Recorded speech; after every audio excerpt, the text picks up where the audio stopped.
E o publicitário Marcos Valério afirma que Lula, José Dirceu e Gilberto Carvalho estavam sendo chantageados pelo empresário de Santo André, Ronan Maria Pinto. Valério prestou depoimento nesta segunda-feira ao juiz Sérgio Moro, na ação que investiga o empréstimo de 12 milhões de reais feito ao PT pelo Banco Chain. Segundo a investigação da Operação Lava Jato, a operação nunca foi paga e acabou sendo quitada com um contrato da Petrobras. O publicitário, que foi condenado no Mensalão, disse que chegou a assinar contratos, mas desistiu de ser o operador do empréstimo após saber quem estava envolvido na movimentação.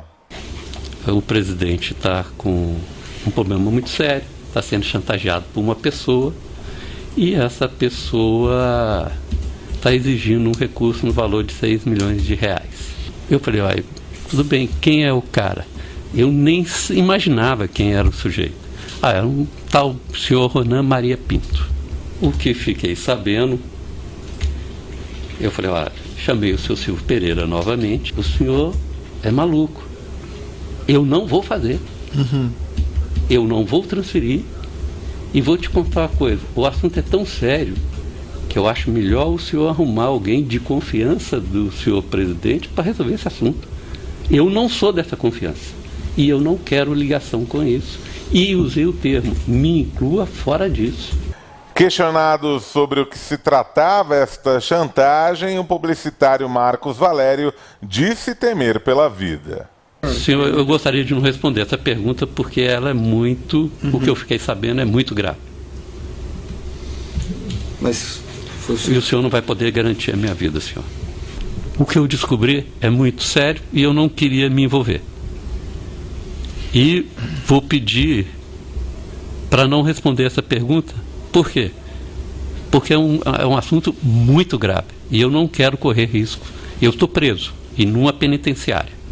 De acordo com as investigações, Ronan Maria Pinto teria detalhes sobre a morte do ex-prefeito de Santo André, Celso Daniel, do PT, assassinado em 2002. Ele teria sido morto por ter paralisado um esquema de corrupção que beneficiaria o próprio partido.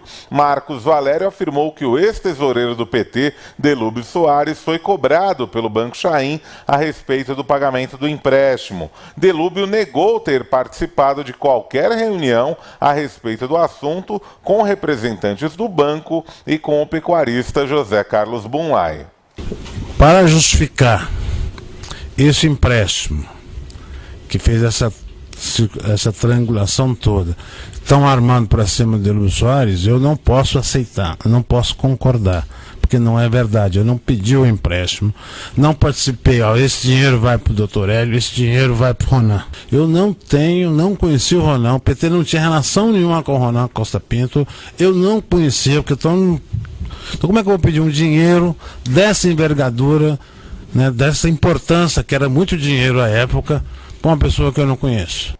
O jornalista Breno Altman também foi ouvido e negou ter participado de qualquer reunião a respeito de um empréstimo em favor do empresário de Santo André. Em nota, o ex-ministro Gilberto Carvalho negou que tenha conhecimento de qualquer chantagem de Ronan Maria Pinto. A defesa de José Dirceu afirmou que as afirmações de Marcos Valério não têm sentido algum. Também por meio de nota, o Instituto Lula informou que não vai comentar depoimentos de pessoas condenadas.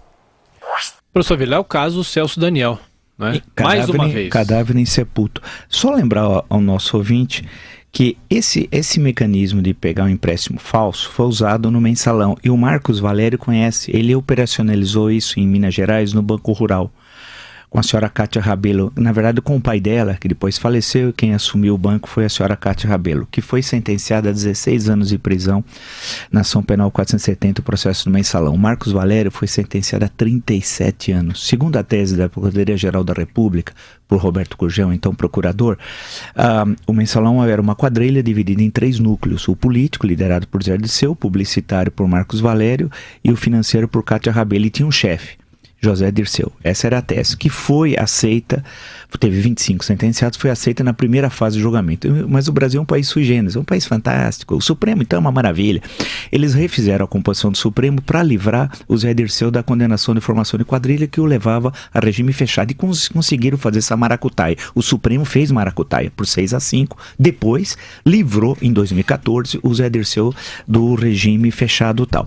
Marcos Valério, em toda essa história, ele, desde o seu depoimento na CPMI dos Correios, a melhor CPMI provavelmente da história, e brilhante, que fez um trabalho excelente, o relatório publicado eu tenho, publicado em forma de livro, inclusive, excelente e tal, mostrava todos esses dados dessas ligações do PT, inclusive com Portugal. Há uma relação que envolve a PT Telecom, o Partido dos Trabalhadores, o Roberto Jefferson declarou tudo isso e tal. O que interessa é que a mesma coisa foi usada em relação ao Banco Chain. O Banco Chain está envolvido no Petrolão, também um empréstimo de 12 milhões. Esse empréstimo de 12 milhões nunca existiu.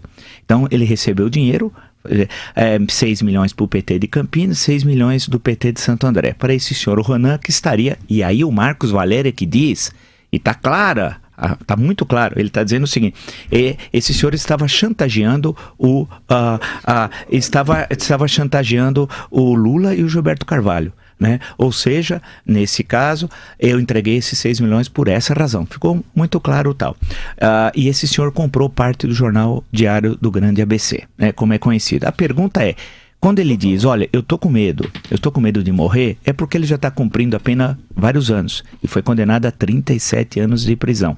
Ele foi o que ficou com a bomba. O seu advogado está ameaçou no início do julgamento, em agosto de 2012, que faria delação premiada, seu cliente faria delação premiada, não o fez. Então essa história está bem há um bom tempo, no mínimo há 4 anos e tal. A questão é muito grave. Quando alguém diz isso na frente de um juízo que nós ouvimos, se o Brasil fosse um outro país e não a república achincalhada que é, alguém diz assim, eu não posso responder isso, porque eu estou preso. Ele está dizendo o seguinte, que eu vou morrer. Se eu falar o que eu sei, ele está dizendo, eu vou morrer. É isso que ele está dizendo. Eu acho uma estupidez, professor, porque se ele fala, ele já falou, o que eu sei é o seguinte, o João mandou matar o Pedro, acabou. Agora ele fala, eu não vou falar que eu tenho medo de morrer, sim. Agora é que ele corre risco, porque ele está com o segredo dentro dele. Então agora é que é perigoso, eu acho que ele errou aí.